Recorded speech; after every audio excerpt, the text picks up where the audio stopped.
If you click this video because you have big dreams, but feel like you have no energy to chase them, stay right here.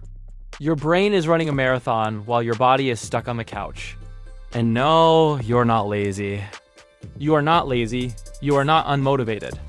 And you do not lack discipline. The strange part is this. You want more from life than most people, but your body feels permanently offline. You think about the future. You imagine what your life could be. And yet, taking action feels heavier every year. This video is not about motivation. It is about something much quieter and much more personal. Because people with big dreams and low energy do not all struggle in the same way. There are a few hidden patterns. And as you listen, you will probably recognize yourself in more than one. This problem selects a very specific kind of person. This struggle does not affect everyone. In fact, it misses most people entirely. It tends to appear in people who think ahead. People who imagine deeply. People who care about meaning, not just outcomes. You do not want a small life. You do not want something average. You want your life to make sense to you.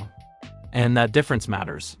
Because when you care about the future, your mind rarely rests in the present. You are not only living your current life, you are constantly comparing it to the life you believe you could have. That comparison creates a quiet weight. Not visible to others, but heavy enough to drain energy over time. This is why simple advice does not work. Advice like, just push harder, just be disciplined, just take action. That kind of pressure helps people who are driven by urgency. But people driven by vision respond differently. For you, pressure does not create momentum. It creates resistance. And when resistance builds internally, energy starts leaking in ways you cannot explain. That is when people begin to develop patterns. Not personalities, but internal energy patterns. And if this feels familiar so far, what comes next will feel even closer. Type 1. The vision-heavy thinker. This is the first quiet pattern. And many people never realize they live inside it. You are what I call a vision-heavy thinker. You do not just want something. You see it. You imagine the future in detail, the outcome, the process, the risks, the expectations. Your mind does not take small steps forward. It jumps far ahead. Before you begin, you have already imagined the entire journey, and that has a cost. Because your body experiences imagined effort almost like real effort. You feel tired before anything has actually happened. Not because you are weak, but because you are carrying the whole dream at once. While other people take one step and then another. You try to hold the entire staircase in your head. That is why starting feels heavy. That is why momentum feels hard to access.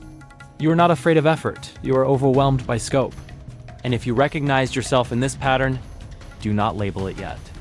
Because this is rarely the only one. Type 2. The self-monitor.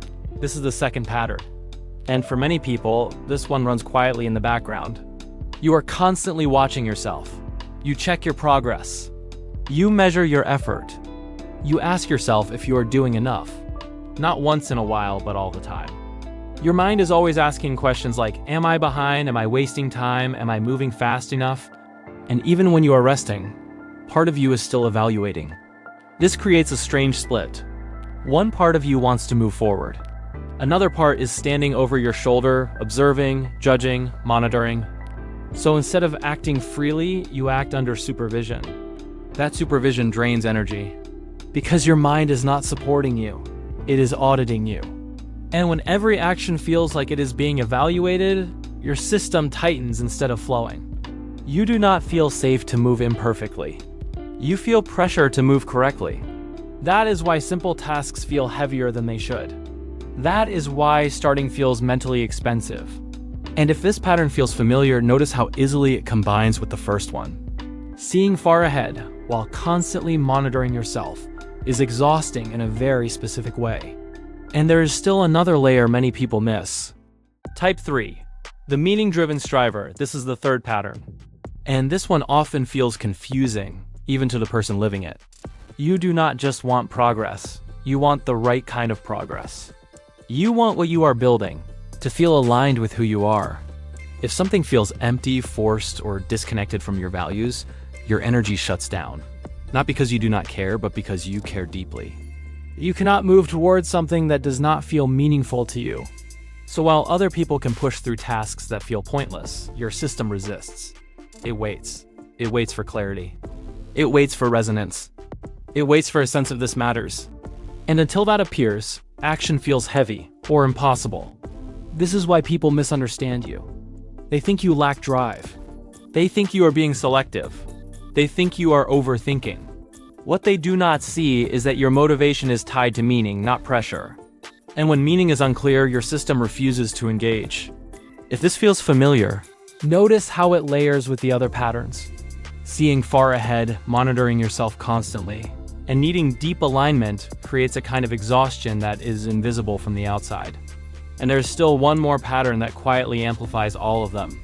The first three patterns are exhausting. But the fourth one is different, because it disguises itself as a virtue. Type 4.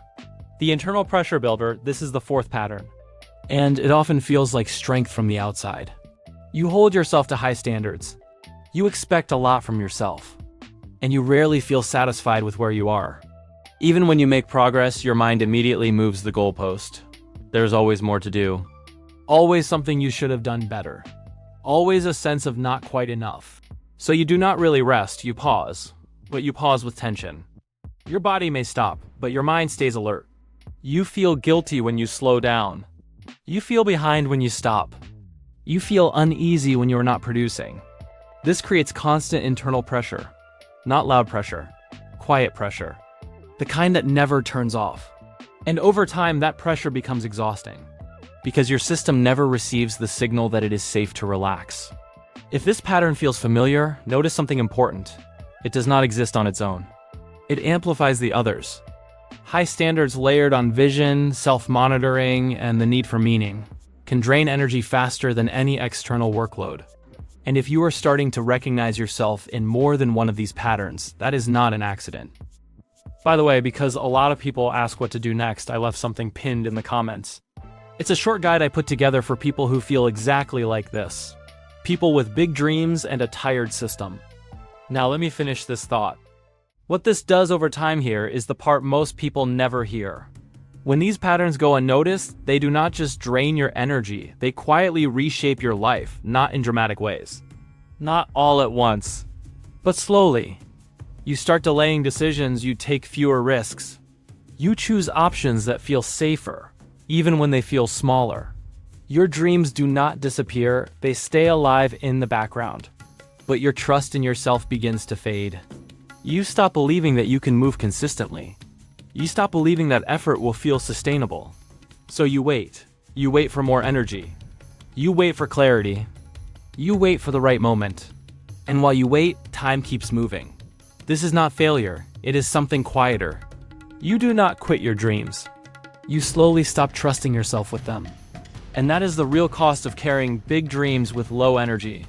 Why your dreams haven't died, there is something important hidden in all of this. If your dreams were truly gone, you would not be watching this video. Burnout tends to kill desire. Depression tends to flatten ambition. But that is not what is happening here. Your dreams are still alive. You still imagine a different life. You still feel a pull towards something more meaningful. You still care. That tells us something critical. Your system is not broken. Your potential has not disappeared. What has weakened is the connection between your desire and your available energy. In other words, the dream survived, but the alignment did not. And when alignment breaks, effort starts to feel heavy, even when motivation is real. This is why forcing yourself never fixes the problem.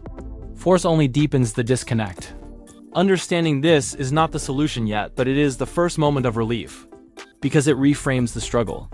You are not failing to live up to your dreams. You are carrying them in a way that your system cannot sustain. The real reason energy does not return, most people believe energy comes back when you try harder. That belief keeps this cycle alive. For people with big dreams, energy does not return through effort. It returns through relief. Relief from pressure. Relief from constant self-evaluation. Relief from carrying the entire future at once. When your system feels watched, judged, or rushed, it conserves energy instead of releasing it. This is not weakness. It is regulation. Your nervous system is designed to protect you from overload. So when internal demands stay high, your body stays in standby mode. That is why rest does not always feel restorative, because the pressure never fully turns off. Energy begins to return when internal resistance decreases, when expectations soften, when timelines loosen, when trust replaces monitoring. This is not about doing less forever. It is about creating enough safety for energy to come back online. And once energy reconnects, movement stops feeling forced. Why less ambitious people seem more energetic? You may have noticed something frustrating. Some people seem to have less ambition, less vision, less depth, and yet they appear more energetic. This is not because they are stronger than you. It is because they are carrying less internally. They think in shorter timelines. They place fewer expectations on themselves. They are not constantly measuring who they should be, so their energy stays available. Not because they care more, but because their inner system feels lighter. They are not holding a future version of themselves over their head every day. They move from task to task without questioning their identity at every step. That difference matters. It explains why comparing yourself to them only creates more exhaustion. You are not behind them. You are carrying a heavier internal load. And once you understand that, the comparison starts to lose its power. Imagine you are driving a car with the handbrake pulled up. You are pressing the gas pedal all the way down. The engine is roaring, the heat is rising, but the car is not moving. Most advice tells you to press the gas harder. My advice is different. Stop pressing the gas. Let the engine cool. Release the handbrake first. So here's your permission slip for today. Do not try to fix your whole life. Do not try to become a new person. Just lower the stakes for the next hour. Pick one small thing and do it badly. Do it imperfectly. Prove to your nervous system that the world will not collapse if you stop monitoring yourself. And if you recognize yourself in one of these patterns, tell me which one. Many people realize they are more than one. And if you want to learn how to actually rest without guilt, subscribe. That is exactly what we will deconstruct next.